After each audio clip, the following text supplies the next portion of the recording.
The views expressed on the following program are not necessarily those of WPSL. However, we are the ones that encourage you to like and share them on social media.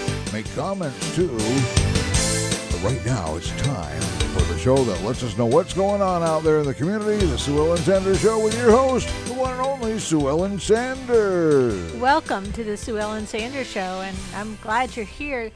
Today's show doesn't talk about an event per se, unless you talk about the last 10 years as being an event. Instead, we're going to learn some strategies and talk to Crystal Morris, who is the CEO of One Caring Adult. You may know Crystal from her years at Tyson Teens, where she worked with children, helping them to deal with trauma that had taken place in their life and how to deal with it, basically. And so Crystal and I were talking on the phone the other day, and we were talking about how that job and her history of other jobs, and plus the pandemic and the toxic world we live in now, has kind of led her to establish One Caring Adult. So welcome, Crystal. Tell us more about that.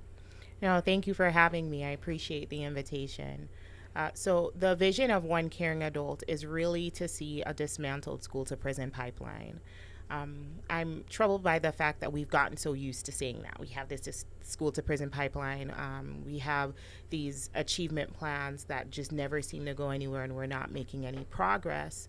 So instead of creating this environment that educates people on trauma-informed care and trying to change strategies for children, I figured, why not look at the system? Because we continue to have these same issues surfacing. So with One Caring Adult, my mission is to create capacity building, professional development type work, going into organizations to help them transform their culture and their climate to be healthy for the adults. And when the adults feel supported, then they will naturally create an environment where kids feel supported and safe. And, you know, the adult who might be part of a toxic environment at work probably is not fully engaged when they go home and they're dealing with their kids, no matter what the kids' ages are. No, definitely. They're not engaged at work. Forbes came out with a study last year, and it said that the U.S. economy loses about $450 billion each year because of disengaged employees.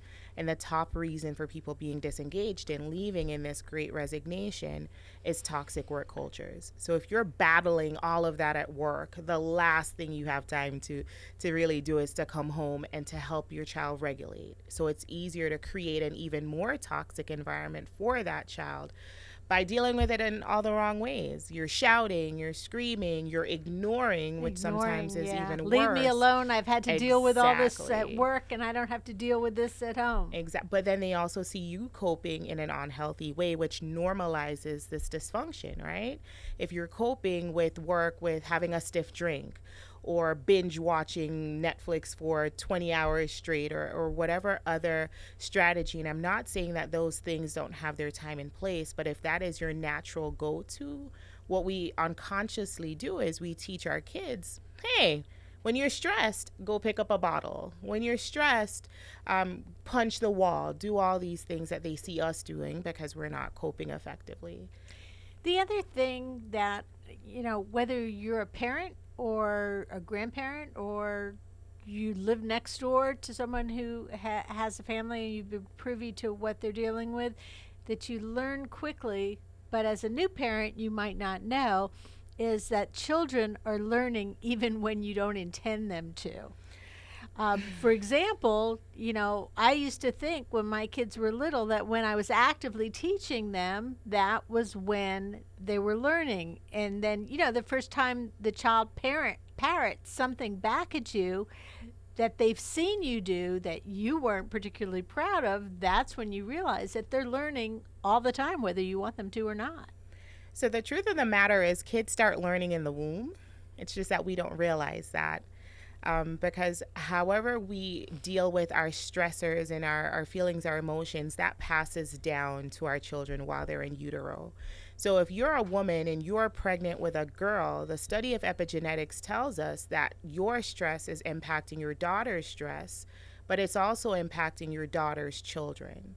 So you're shaping the framework of not just your child, but your grandchildren all at the same time. 3 generations are impacted by the stress that we experience. So they're learning in the belly. Epigenetics. Epigenetics. Now, that is something that I have not heard of before. Yeah, but it talks about how our genes are expressed, the changes in the gene expression. So if you have all of this toxic stress that you're experiencing, it will change the way your genes for your children are expressed, and it will shape behaviors.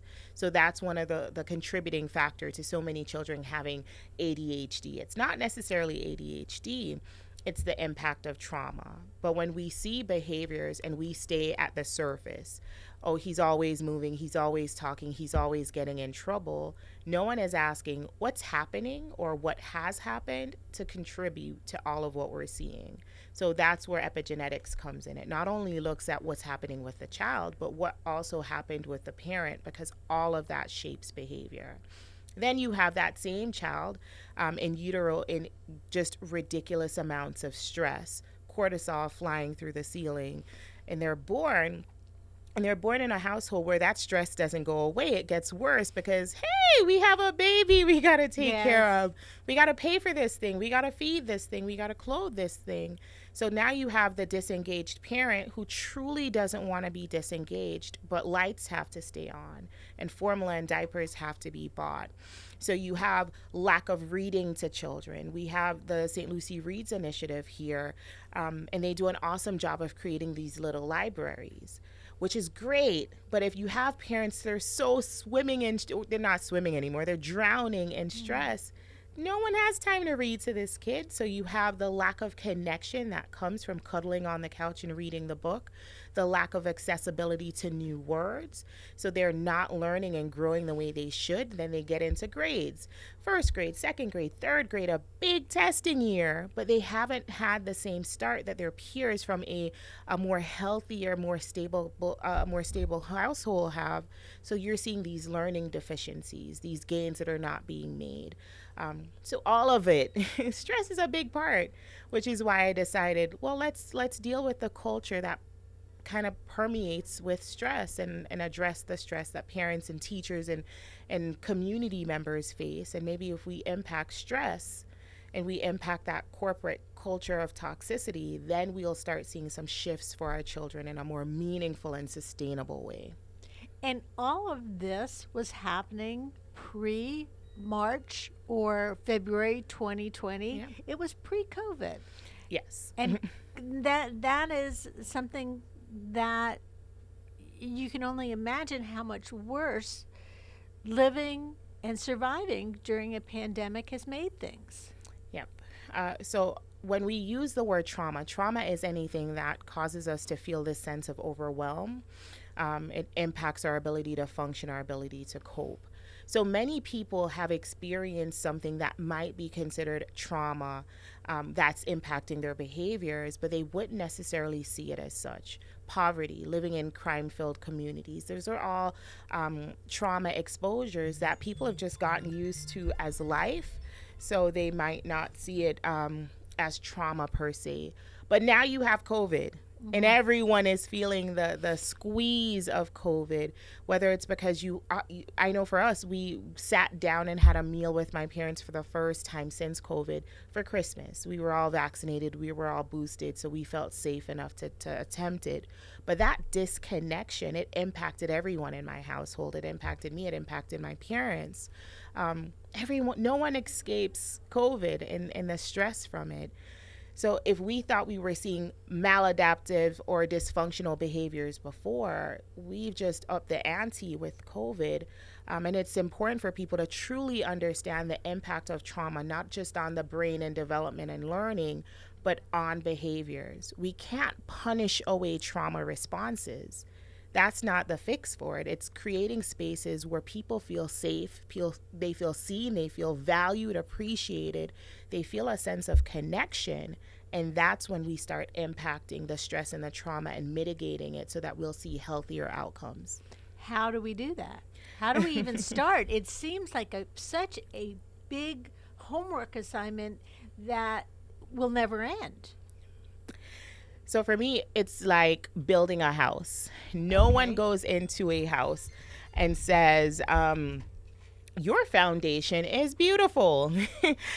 We'll complement the shutters. We'll complement the finishes, the arches. We'll do the paint colors and the accent walls, but we don't talk about the foundation. And that's why I made the shift with One Caring Adult. I truly believe that key of emotional intelligence has to be invested in, has to be supported, and it has to be normalized. Because if you don't understand why projecting toxic, especially toxic positive, everyone goes through it, what doesn't kill you makes you stronger, that kind of thing. The more we push that out is the more harm we're unintentionally causing. So for me, it's getting people to feel the sense of the necessity to learn their emotional intelligence and how to increase it. So emotional intelligence in its basic form is, what am I feeling?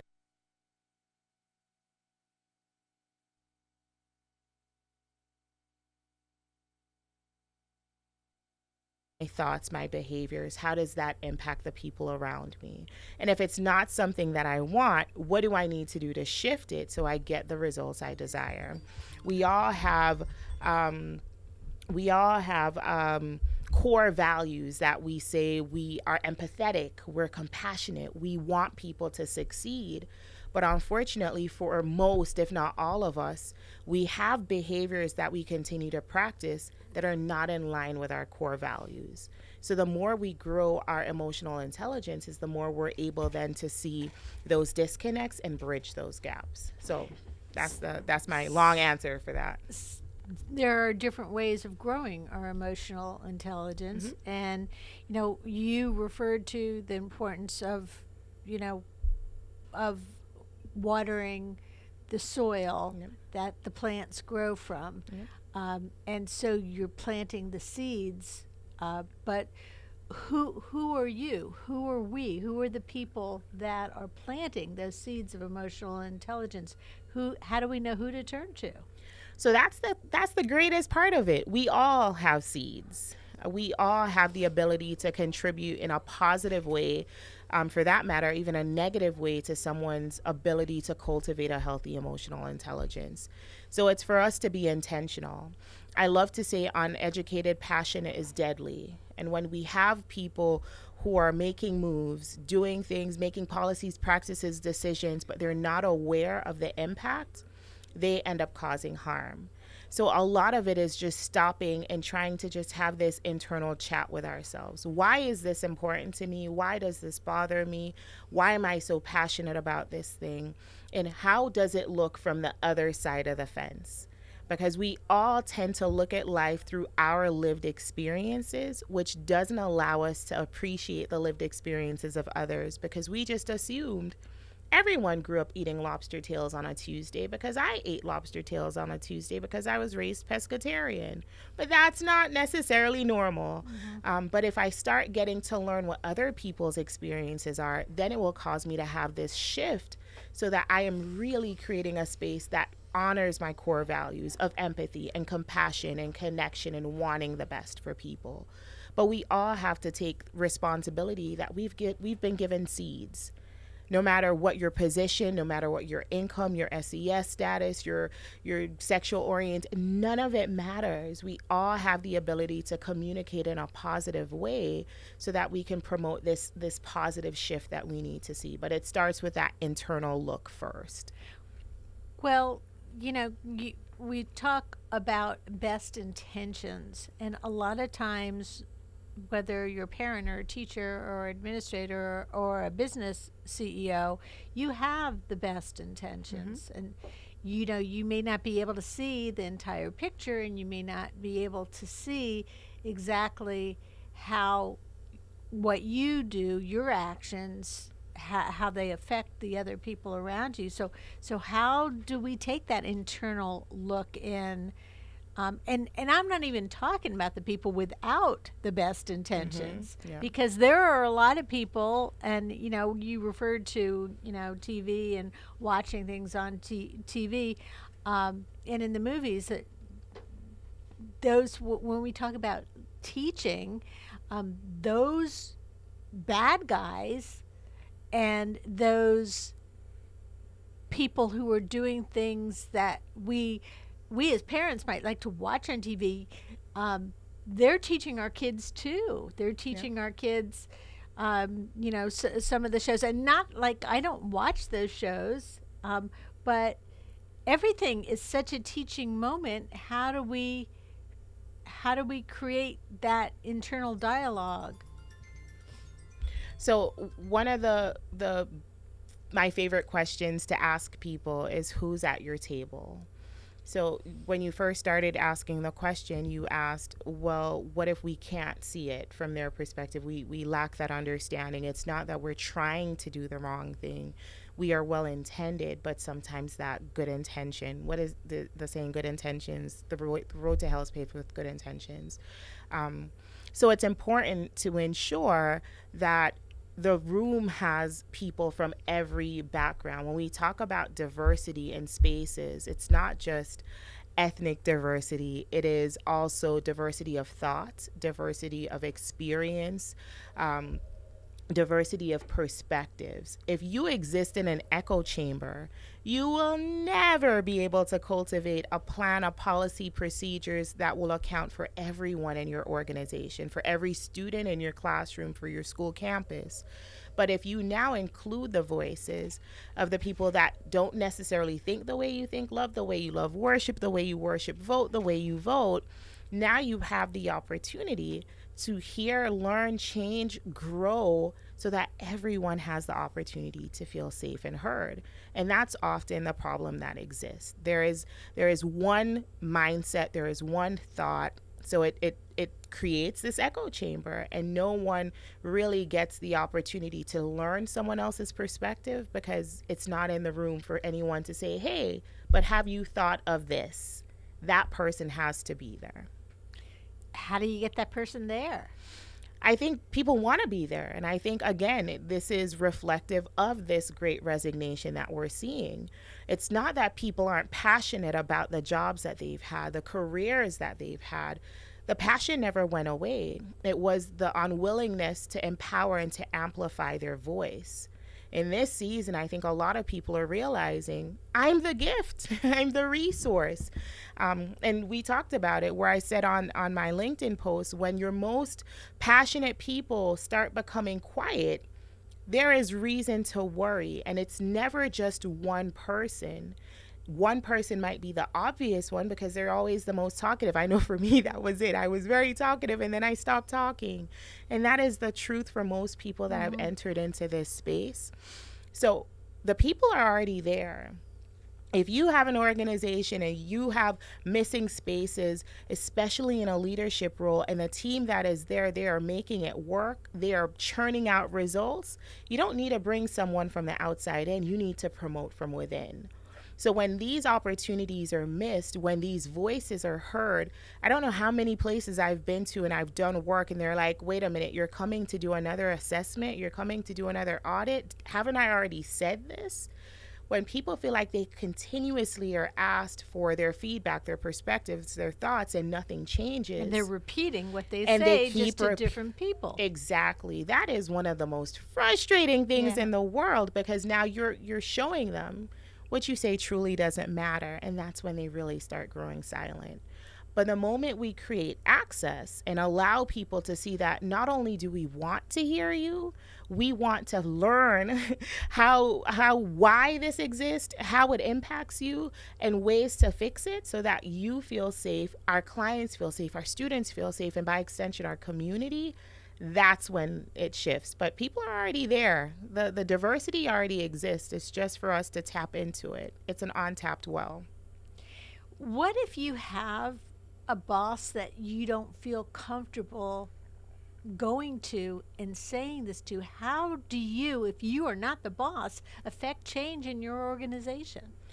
So I loved the way you phrased it. If you have a boss instead of if you have a leader, because they're different, right? Oh, absolutely. Yes. We want to make sure in our organizations that we're creating leaders, and leaders will always cultivate other leaders. But if you're in an environment and you have bosses, then you're going to be miserable. I feel like this is an episode of Get Out. Just flash the camera lens and help you. So let's talk about the difference between a boss and a leader. So a boss is that dictator type of person, right? The micromanager, because they don't trust, they don't communicate trust. So it's always following up after everything, dotting every I, crossing every T. But one of the biggest things that I notice with bosses is there is a huge lack of communication. Mm-hmm. I was told once when I was doing executive coaching at an organization that we don't hire people that we need to teach, we hire experts. But here is why that is a toxic statement and a toxic mindset to have. We celebrate when an individual stays on a job for a really long time.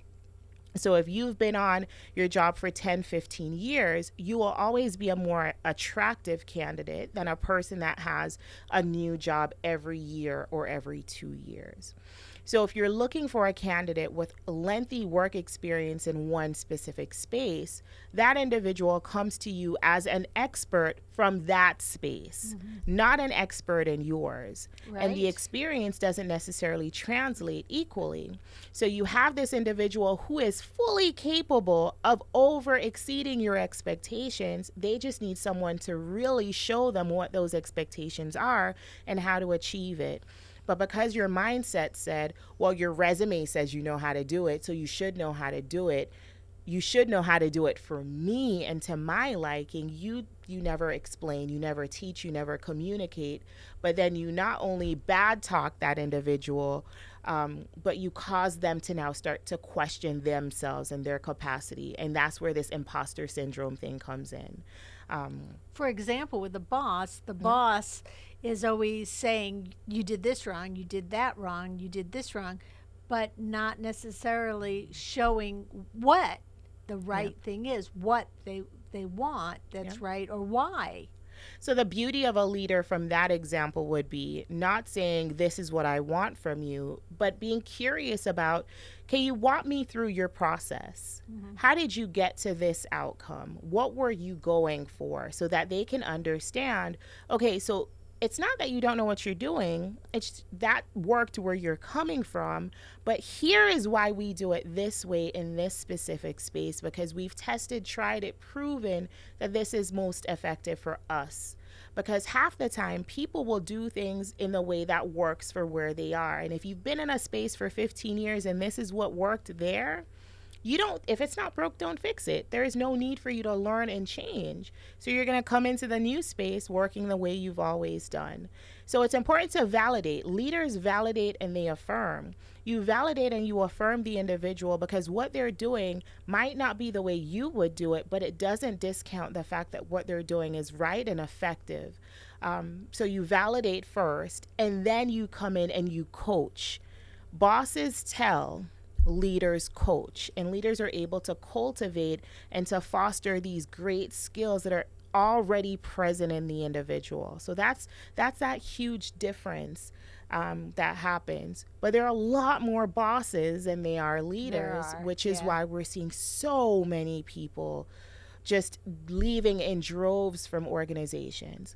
So for those in top leadership, board directors, those people should start being curious. If we have this wealth of a resource that added so much value and now they're leaving, what's happening that's causing people to leave? But a lot of times you see those board members, especially the leadership of the board, disengaged from wanting to make changes at the very top because they know, better the devil we have than the one that we have to look for. Yeah.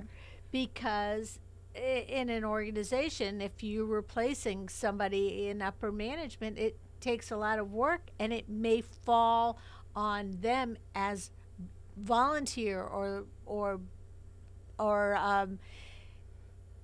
board members who have a whole full-time job of their own to pick up the slack until that person is replaced. Which often happens. So much. So let's talk about board members. I think one of the things I've discovered in boards that I'm on personally, or boards that I've had the opportunity to facilitate trainings for, is that there is not a true understanding of the mission and the vision of the organization. And when that is not there, then it's easier to say, well, let's keep the devil that we know than the one that we don't know. Not realizing that that is directly sabotaging the mission and the vision of the organization.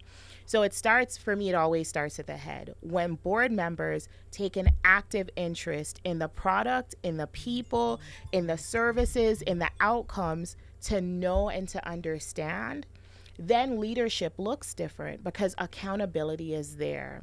Accountability is not an attack. Accountability is an opportunity to communicate to someone, I am so invested in your success that I am going to do whatever I can to support you in that, even if it means I'm going to put up a mirror to your face so that you're seeing what you're doing and the opportunities to do something different.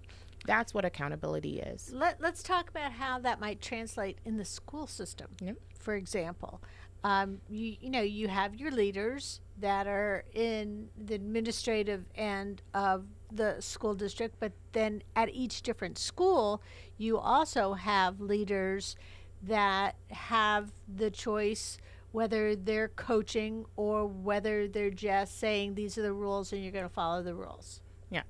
So one of the biggest complaints I get when I work with schools, what you're saying sounds so good, Crystal, but if my administrator comes in and sees me doing the things that you're saying and I'm not staying on my lesson, that looks poorly on my evaluation. And if it's poor on my evaluation, I might not be re-enrolled for the next school year. And that's a legitimate fear. Yeah. So PDs, professional developments, are common in schools.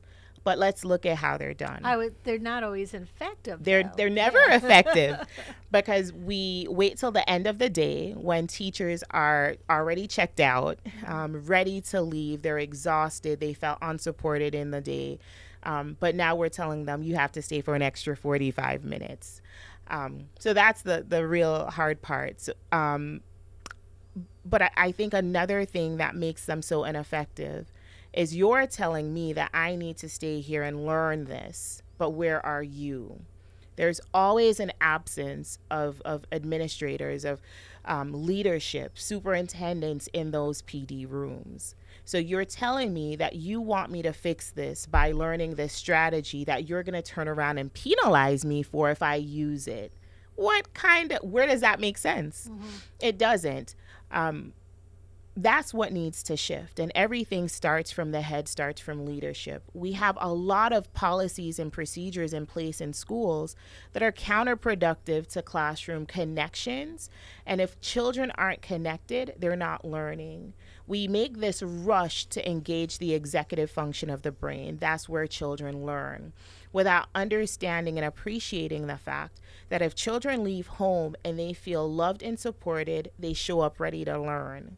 If they come to school and they do not feel loved, they don't feel connections, they don't feel supported, they come to your classroom and that's the first thing they need to be met. And if that is not met, they will do whatever it is in their power to get that need met. And teachers, I used to teach myself, so I know I contributed to this. We both have that English high school background. I was bad at first at teaching. Thank God my background is mental health counseling, because I had to pull it around really fast. But I know I contributed to it because when I had a student that displayed challenging behaviors, that was my teacher's assistant. That was the person that would walk around with me. That was the person I invited to lunch.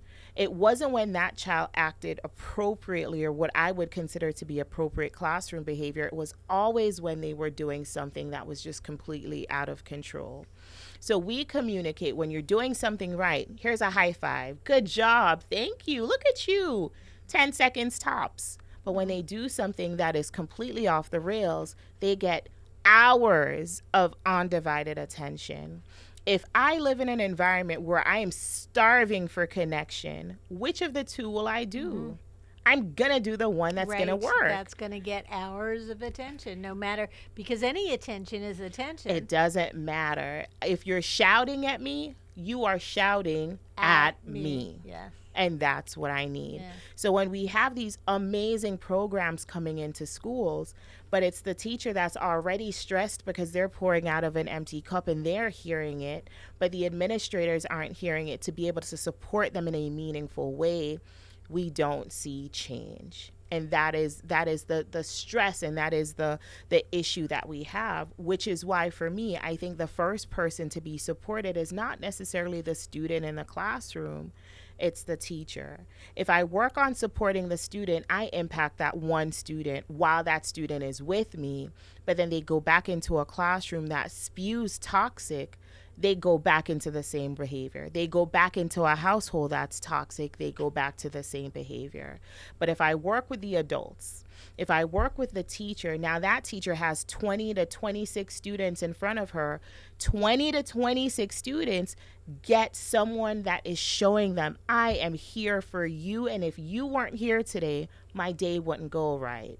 That impacts children. Mm-hmm. That promotes connection. That drives them to learn, because at the core, they only want to please. Well, so just a percentage of my professional life was high school teaching, mm-hmm. and it was a challenge in that I wasn't completely capable of following the rules, and so it was tough for me to be in that kind of environment as well.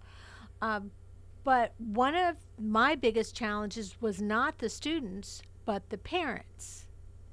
And that's kind of where you see a lot of issues even now, where the parents want to be so involved in what's going on, whether the parents are going to school board meetings and fighting over whether their kids are wearing masks or not, or whether they're fighting over the reading material.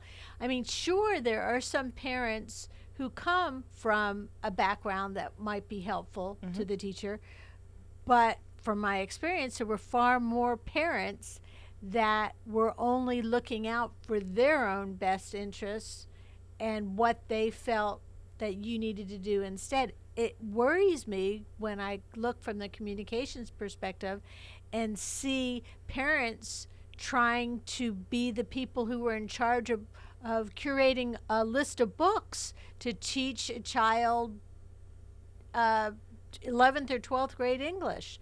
How do they know what's appropriate? How do they know what you learn from different books? Okay. So shout out to any parent that is doing all of what you just said. I love every second of it, and this is why. Because we've never seen this before. I don't know how many PTA meetings or parent forums, parent sessions, and no one shows up. True. But what do we as teachers do? We go all out. We bring in snacks out of our own money, for the record. We clean the classrooms extra special. We put in the cute little Bath and Body Works flowers in the wall because we want you to feel nice and happy and at home. And then you don't show up. So you're showing up, parents, and I love it. And that's a good thing. I absolutely love it. But what I said earlier still rings true. Uneducated passion is deadly. Okay.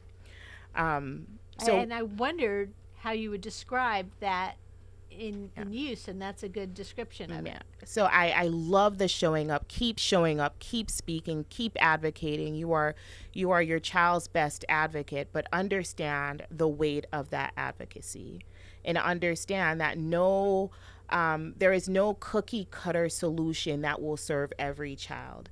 So when we're advocating for our children, what is the cost that has on the other students in that classroom? And we don't We don't get to make decisions that are only in our best interest at everyone else's expense. And that's not Crystal saying that. That's you saying it, even if I've never had a conversation with you, because I'm positive if I ask you what your core values are, that's what I'm going to hear. You want the best for everyone. Yeah. So if we continue to say that and we mean it, then let's actually do it.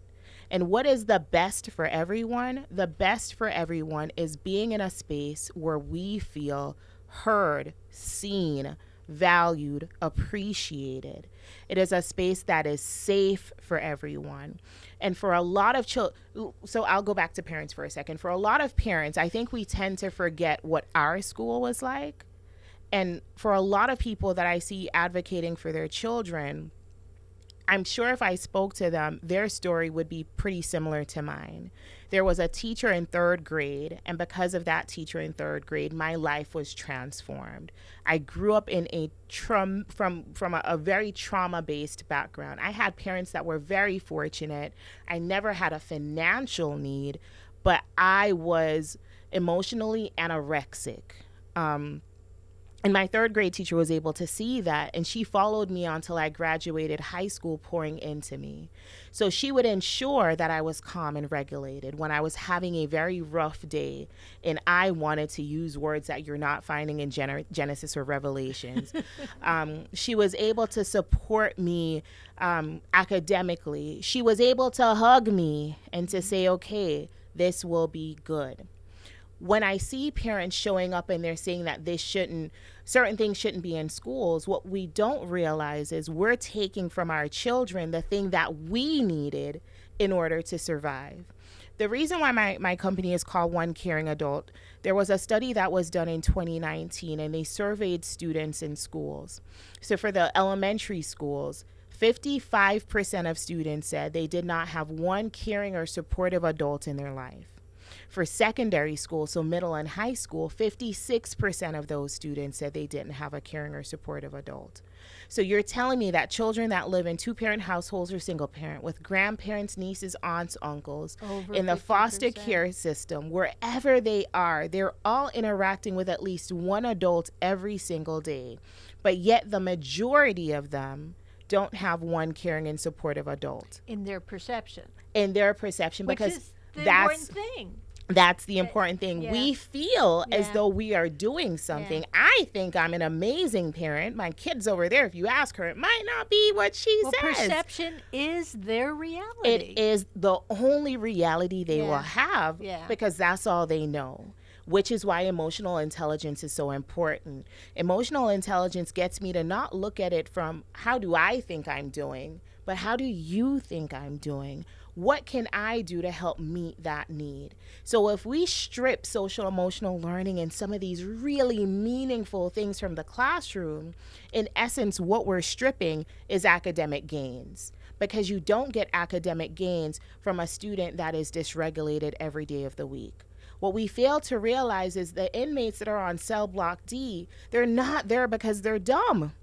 They're there because they don't have the ability to cope and to regulate. So when they are stressed, they turn to disruptive means to cope and to survive. So whether that's substance misuse or criminal activity, all of it happens from a urge to regulate their nervous system. If we don't teach children how to regulate their nervous systems, we are setting them on a path to cope in unhealthy ways. And when I talk to most adults and I ask them the question, how did your parents teach you how to cope? How did they teach you how to regulate? What do you mean? How do you teach your children how to cope and regulate? Well, I tell them to take breaks. And when they're in there taking that break, what are they doing? How are they regulating themselves? Because what we're not realizing, I'm sending you away to take this break so that you can calm down however you see fit. But what that child could be perceiving, because as we said, perception is reality, is she does not love me. She doesn't want me. She wants to get rid of me. I'm not important. She hates me. She doesn't want to see my face. She so doesn't wants want to me see leave my the room. face. Yes. So what should the parent or the employer or the leader do instead? What should they say instead? All right, so I'm going to start in that order. Parents. Okay. So while I say continue to show up in these meetings, please do. Teachers really, really want to see your faces. Yeah, that's true. That's a really good point. So continue showing up. But when you show up, ask questions. Don't come in as the expert. And I'm not discounting parents' abilities to be experts on their children. I think we are all experts on ourselves. Absolutely true. Because no one can Crystal Morris like I can Crystal Morris, right? There's only the original. You can try, as many have, but you won't be able to do it. So come in being that ferocious advocate for your child. But as you're advocating, one of the first primary foundational pieces of advocacy is listening to understand, not to respond, not to convince. So truly asking questions with the intention to create a partnership.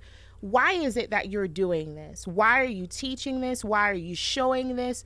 Why are you using this resource? What have you found the impact to be? Here are my concerns. What do you have to say in response to that? So that now it is a conversation instead of an attack. Because we have to take responsibility of the fact that during this season, and I'm not hearing people talk about it, so it's shocking to me, our children are learning how to negotiate conflict right now. And they are not learning by good examples. If we have so many parents saying, I no longer watch the news because of what children are seeing on the news from meetings that parents are going to, or even worse, they're coming to schools and doing this, we have to take responsibility of the fact that this is what our children are learning from us. We don't get to blame rappers anymore. We don't get to blame entertainers anymore because we are the ones that are modeling this poor way of regulating and coping with our emotions. I did not become trauma informed until I noticed that my son, he was about 4 at the time, was hitting his 6-year-old sister. And that was a learned response that he got from me because I grew up in a Caribbean household and Jamaicans beat you for everything and then give you tea afterwards because tea fixes everything. But when my children would do something that was inappropriate, I spanked. And when I noticed that my 4-year-old was hitting his sister because she did something that was frustrating to him, I took ownership of it because you don't know what you don't know. So how did you, when he was 4 years old, did you modeled then alternative measures? Well, first it was taking accountability, right? Okay. So that is something that people don't naturally do unless they're taught. So if you ask my kids, she will apologize for everything, Miss Sue Ellen, because I do, because I need for them to understand there is no such thing as a mistake in life. It's just teachable moments if you choose to learn. So if I'm doing something that is wrong and I see the harmful impact, I have to acknowledge it. I don't get to sweep it under the rug, but I acknowledge it.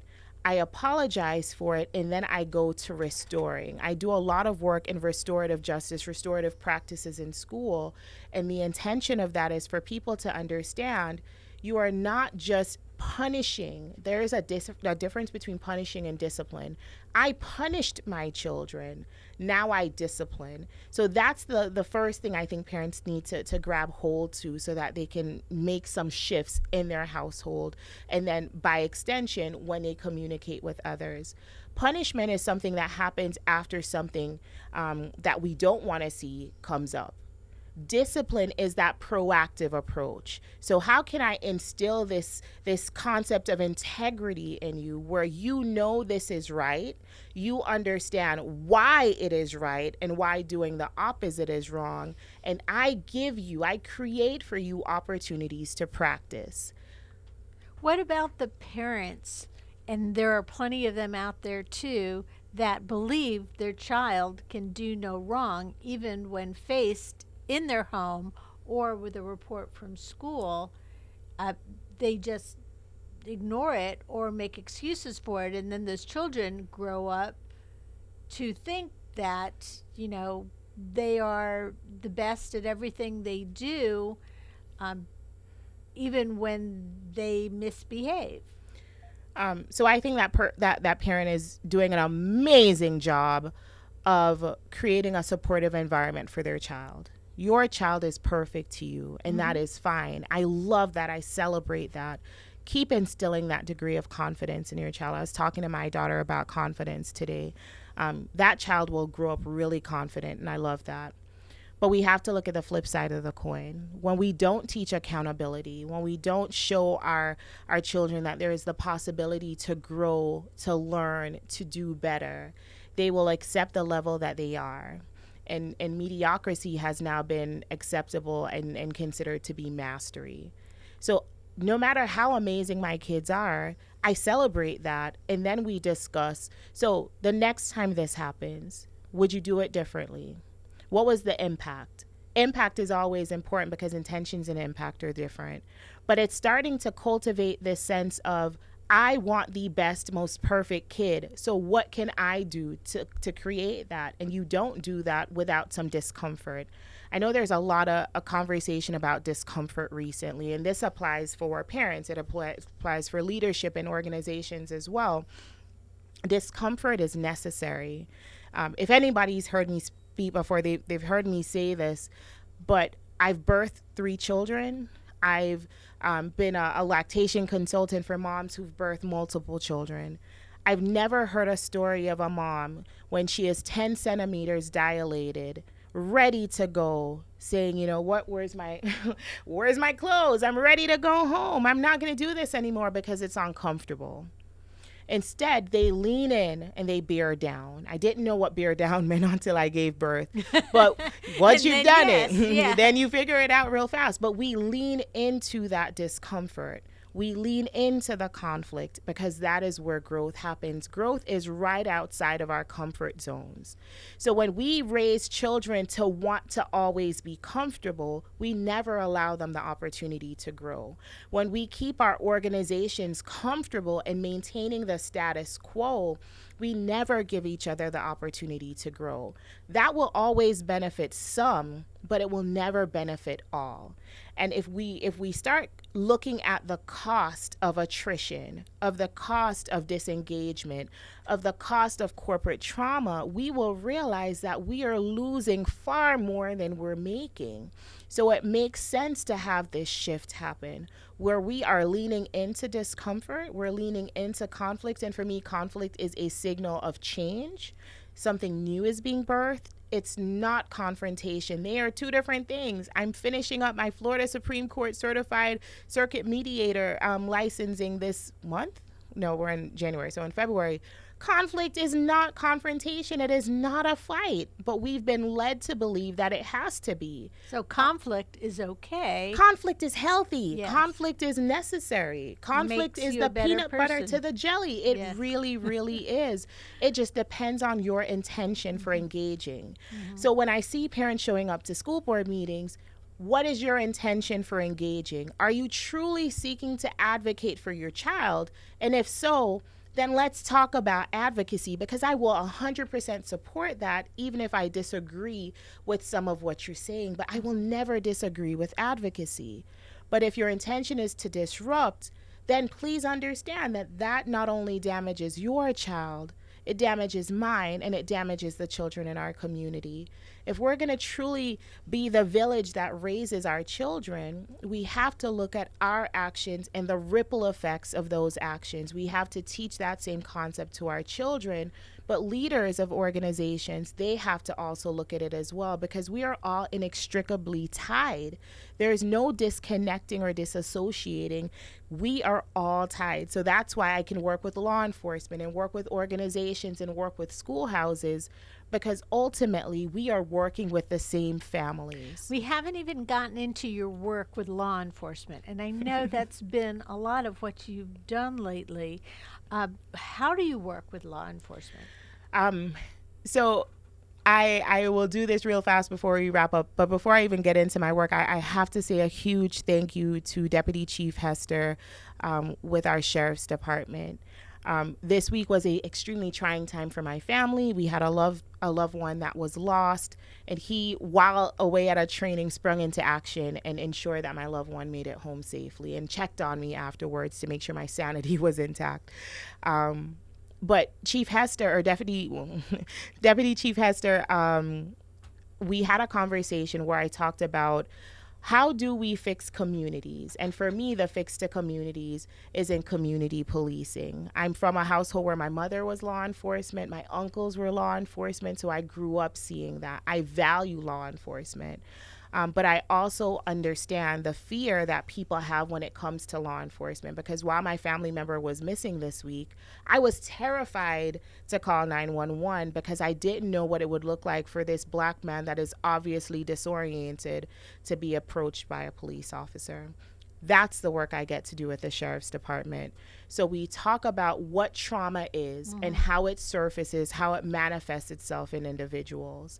And they were amazed to understand that some of the things that they consider bad behaviors or attention-seeking behaviors were truly trauma responses. So they have the opportunity, especially we work with the school resource officers primarily, but when you're on a campus and you're telling me that you're chasing a perp, you're not seeing a child. So your actions and your interventions are not going to be appropriate. Yeah. So we have those conversations to shift their lens to be more trauma informed so that they can become a healthy, meaningful part of the community. I'm going to use Big Mike for a second. But Michael is a resource officer at LPA. When he goes onto campus, kids run to him. If he goes into that community, they will run to him the same. So you need to have that type of experience and that type of training in order to Without the provide training, that. you won't naturally do it. So. Crystal Morris is my guest today, and we have so much more that we can talk about that she hopefully will put on her calendar in another couple months that she can come and talk about some of the other things she's doing. But meanwhile, coming up in February, IRSC, I know, is doing a women's conference and up at the Vero campus. In the Mueller campus, yeah. And you were one of the breakout speakers for that, talking about assertiveness. Yes, I'm talking about assertiveness there, and that is February 11th. And then there is a fireside community conversation with FAU, and that one is going to be on this concept of justice and how to truly bring justice into communities. So both of those are available. So as you can see, there's plenty more to find out. Crystal Morris, how can people reach you through your organization, One Caring Adult, through LinkedIn? Through LinkedIn. If you search for Crystal Morris OCA, you'll be able to find me. Or you can find me on my website. I am one, spell it out, O-N-E. So I am onecaringadult.com. Awesome. Thank you so much for joining me today. You've been listening to the Sue Ellen Sanders Show. I'm here every weekend, and we'll see you next week with more. With archives on YouTube, go to WPSLTV.com. Find your Sue Ellen Sanders playlist and binge watch some of these shows. You're listening to WPSL Port St. Lucie, WPSLTV.com on Google Home, Alexa, and the TuneIn app on your smartphone.